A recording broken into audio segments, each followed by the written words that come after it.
Hello दोस्तों, सर्वज्ञान academy के YouTube channel में आपका पुनः हार्दिक स्वागत है। आज हम आपके सामने टॉपिक लेके आए उपसर्गों का। जी हाँ दोस्तों, संस्कृत में जो रीट एग्ज़ाम की तैयारी कर रहे हैं, जिन्होंने संस्कृत विषय लिया है, उनमें उपसर्गों से संबंधित भी प्रश्न पूछे जाते हैं।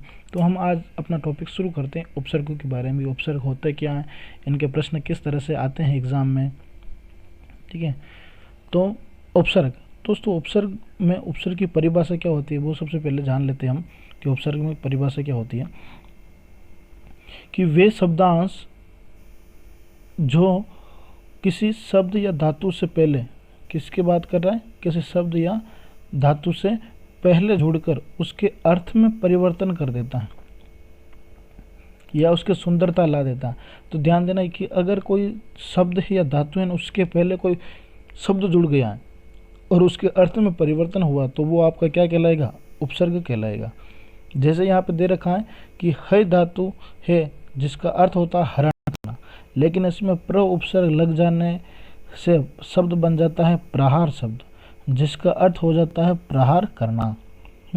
ऐसे ही अगर इसके आगे आ उपसर्ग लगाने पर आहार शब्द बन जाता है, जिसका अर्थ होता है खाना, और वी लगाने पर विहार शब्द बनता है। क्या बनता है, विहार, जिसका अर्थ होता है घूमना, या परि लगाने पर परिहार शब्द हो, जिसका अर्थ होता है छोड़ना। इस कथन को संस्कृत के श्लोक में पिरोया गया है, जैसे उपसर्गेण धात्वार्थे बलाद नियते प्रहार आहार संहार विहार परिहारवत। क्या कि एक ही धातु के अंदर प्र, आ, सम, वी, परि आदि उपसर्ग लगाने से उनके अर्थ में अलग अलग प्रकार का परिवर्तन देखने को मिलता है, ठीक है। जैसे यहाँ पे दे रखा है कि कहीं धातु का अर्थ परिवर्तित होकर एक नया अर्थ प्रकट करता है। क्या कह रहा है कि या तो क्या होगा कि अगर किसी धातु में कोई उपसर्ग लगाए तो उसके अर्थ में परिवर्तन कर नया अर्थ प्रकट करेगा, या उसका अर्थ में विपरीत विलोम ला देगा। जैसे जय शब्द है, क्या शब्द है अपना, जय शब्द है, ठीक है। अब इस जय शब्द में अगर आप वी उपसर्ग या परा उपसर्ग जोड़ोगे, परा, तो पराजय, जय का अर्थ था जीतना और पराजय का अर्थ हारना, तो ये क्या होगा, जय का विलोम हो गया पराजय। तो इस तरह उसके विलोम में भी अर्थ में परिवर्तन भी कर सकता है और विलोम भी बना देता है। क्या बना देता है, उपसर्ग। जैसे देकर दे रखा प्र प्लस है धातु, जिसका अर्थ होता है हरण करना, धातु का अर्थ, और जिसमें उपसर्ग लगने से प्रहार बना और अर्थ में परिवर्तन है चोट या आघात। इसी तरह का वी प्लस ह, जिसका अर्थ विहार, जिसका अर्थ हुआ भ्रमण, और सम प्लस ह, जिसका अर्थ संहार मतलब कि विनाश करना। आ प्लस है धातु, जिसका आहार शब्द बना और जिसका अर्थ हुआ भोजन। परि प्लस ह, जिसका परिहार मतलब कि निराकरण करना या बचाव करना। इस तरह दोस्तों आगे की बात करते हैं संस्कृत में उपसर्गों के प्रकार या संस्कृत में उपसर्गों की संख्या कितनी बताई। दोस्तों ध्यान देना कि हिंदी में जो आप उपसर्ग पढ़ते हो उसमें अलग अलग तरह के उपसर्ग होते हैं, जो संस्कृत के उपसर्ग भी चलते हैं, लेकिन उनकी कोई संख्या निश्चित नहीं होती। लेकिन संस्कृत भाषा में उपसर्गों की संख्या निश्चित दे रखी है। तो संस्कृत में उपसर्गों की संख्या 22 बताई गई। कितनी संख्या बताई गई, कुल 22, जिसको द्वाविंशति कहते हैं,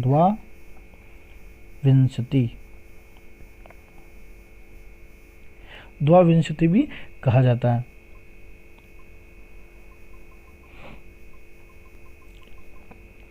जैसे 22 उपसर्ग कौन कौन से होते हैं और उनके अर्थ सहित हम देखेंगे उनको कि उनके अर्थ क्या होता है। जैसे सबसे पहला आपका उपसर्ग है प्र उपसर्ग है, जिसका अर्थ होता है अधिक, ठीक है। और दूसरा है परा, जिसका अर्थ होता है उल्टा या तिरस्कार। तीसरा अप, जिसका अर्थ होता है बुरा या अभाव। चौथा होता है सम, जिसका अर्थ होता है उत्तम या संपूर्ण। पांचवा होता है अनु, जिसका अर्थ होता है पीछे या समान।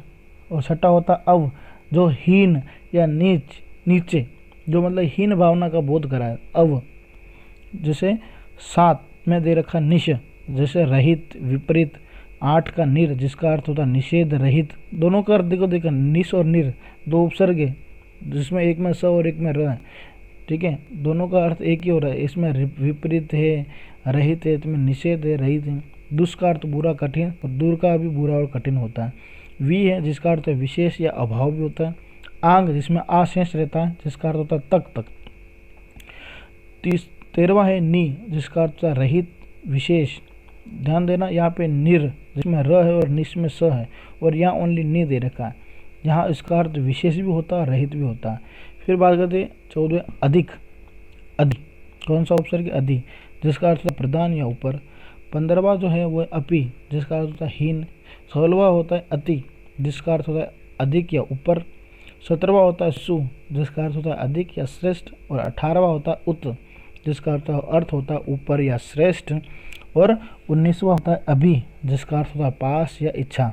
और 20 जो होता है प्रति या समान या प्रत्येक। 21वां होता है परि, जिसका अर्थ होता है चारों या पूर्ण। और उप का अर्थ होता है निकट या गौण। इस तरह इन उपसर्गों के अर्थ चलते हैं। दोस्तों, जैसे अभी हमने देखा था कि इन जो 22 उपसर्ग हो गए उनको अर्थ सहित हमने समझा था। अब उन उपसर्गों के साथ के उनके उदाहरण कैसे बनते हैं। जैसे प्र है, जिसका अर्थ दे रखा है विशेष रूप से, ठीक है। जैसे प्रणाम, प्र उपसर्ग लगने से। प्रभूतम, प्रभाव, प्रहार, प्रसार, प्रकाश, प्रकामम, प्रकरणम आदि शब्द बने। उस प्रकार प्रा है, उसके भी देखो विपरीत पश्चात है विशेष। जैसे जय का पराजय हुआ, विपरीत उल्टा हुआ। जैसे भव मतलब कि उत्पन्न होना, पराभव, ठीक है, छुपना। प्रावर्तन, ठीक है, पराक्रम, पराभूति, पराकाष्ठ। अप दूर, निकट, निकृष्टता, हीनता, निंदा। जैसे अपवाद, अपकार, अपमान, अपभाषणम, अपचार, अपहरणम, अपभ्रंशः, अपसरणम, अपराध आदि। जैसे सम है, सात, समान, भली प्रकार से। जैसे संस्कार, संस्कृतम, संकल्प, संस्करणम, समाचार, समसिद्धि, संस्कृति, संभावना, संस्था, संवाद, संगति, संभाषण आदि। उस प्रकार जैसे अनु है, जिसके भी जैसे अनुचर, अनुभव, अनुगमन आदि ऐसे शब्द बनते हैं। जैसे अव है, जैसे अनादर, हीनता दूर होता है उसका अर्थ, जिसमें अवनति, अवगुण, अवसर, अवग्रह, अवगमनम, अवज्ञा, अवतार, अवसाद, अवतरणम, अवस्थानम, अवमानना। जैसे निश है, जिसका अर्थ होता है अभी बताया था बिना या बाहर या रहित, तो जिसका अर्थ होता है निषेध, निष्फल, निष्कपट, निष्पाप। देखो इसमें स आ रहा है। निशंक, निश्चय, निशारह, निस्तारह। निर, जिसका अर्थ होता है बिना, बाहर, निश्चय। जैसे निराश्रय, निर्णय, निरादर, निरक्षर, निराकृति, निरूपम, निर्मित, निरुद्देश्यम, निर्गमनम, निर्बोध। दोस्तों, ये सारे के सारे जो शब्द ले दे रखे ये एग्जाम में आने जैसे इंपॉर्टेंट शब्द है, तो इन सबों का संग्रह करके आपके सामने वीडियो प्रस्तुत किया गया है। जैसे दुष्कार होता है बुरा, कठिन, विपरीत। जैसे दुष्कर, दुर्साध्य, दुस्तर, दुष्ट, दुष्कृति, दुसंधानम, दुष्प्राप्यम, दुस्थिति, दुस्सहम। दूर का अर्थ बुरा, कठिन, रहित, जिसका भी दुर्दिन, दुर्गंध, दुर्व्यवहार, दुर्गम, दुर्लभ, दुराचार, दुस्साध्यम आदि शब्द बनते हैं। उसी प्रकार वी के भी देखो विपरीत, अलग अलग या रहित। जैसे विभिन्न, विगत, विशेषण। शेष का विशेषण बना, हार का विहार, नय का विनय, शिष्ट का विशिष्ट, गम का विगम, विवेक, विभूति। आंग, जिसका अर्थ होता कुछ या तक। जैसे आकर्षण, आख्यान, आजन्मम, आमरणम, आजीवनम, आसेतु। नी का अर्थ होता है नीचे, निषेध, निश्चय। जैसे निष्कृष्ट, निगम, निधि, निवास, निपात, निवारक, निषेध, निकार, निवारणम। अधिकार होता है ऊपर, विषय या श्रेष्ठ में। जैसे अधिपति, अधिकार करना, अधिष्ठाता, अधिवास, अध्यक्षम, अधिकरणम। और अपि का अर्थ होता है निकट या आच्छादन, मतलब कि पास में, निकट। अपिधानम, अपि नामः। इस प्रकार इन उपसर्गों के अर्थ चलते हैं। जैसे अति का अर्थ होता है अधिक या बाहर। जैसे अतिरिक्त, अतीन्द्रिय, अति गौरव, अति लाभ, अति स्नेह, अति माल। सुंदर, सु का अर्थ होता है सुंदर, अच्छा, शोभन। जैसे सुकृत, सुजन, सुलभ, सुकर्म, सुमुख, सुगम, सुबाहु, सुनाम, सुशोभितम, सुविचार, सुकृतम, सुकर। जैसे उत है, जिसका अर्थ होता है ऊपर या अधरगामी, मतलब कि नीचे की ओर। जैसे उत्कर्ष, उत्सव, उद्गम, उद्गार, उन्नति, उद्भव, ठीक है दोस्तों, अगर यहाँ पे एग्जाम में उद्गार शब्द दे रखा है, उसमें ऑप्शन में दे रखा है कि आपको उद दे रखा, उत भी दे रखा और उपसर्ग के बारे में पूछे तो आपको वहाँ पे उत ही लगाना है, ना कि उद लगाना है। यहाँ पे ध्यान देना।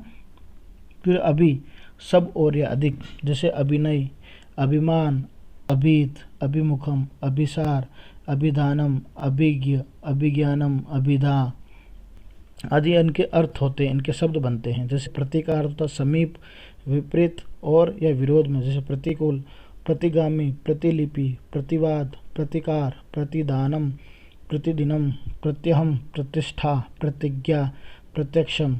परिकार होता चारों ओर, जैसे परिचय, परीक्षा, परिवाद, परितोष, परिधि, परिवहनम, परिधानम, परिज्ञानम, परिधि, परित आदि शब्द बनते हैं। उपकार होता है समीप, पाश या गौण, जैसे उपकार, उपकरण, उपाधि, उपन्यास, उपनयनम, उपाध्यक्ष, उपासक, उपासना, उपवन, उपराग। इस प्रकार दोस्तों उपसर्गों के उनके अर्थ सहित शब्द भी दे रखे जो एग्जाम में आने वाले इंपॉर्टेंट शब्द हैं, उनका सबको संग्रह करके आपके सामने वीडियो के माध्यम से बताया गया है। दोस्तों अगर हमारा वीडियो अच्छा लगा हो तो लाइक एंड शेयर करना ना भूलें, और अभी तक सर्वज्ञान एकेडमी के यूट्यूब चैनल को सब्सक्राइब नहीं किया तो बेल आइकन को दबाकर सब्सक्राइब ज़रूर कीजिएगा। धन्यवाद।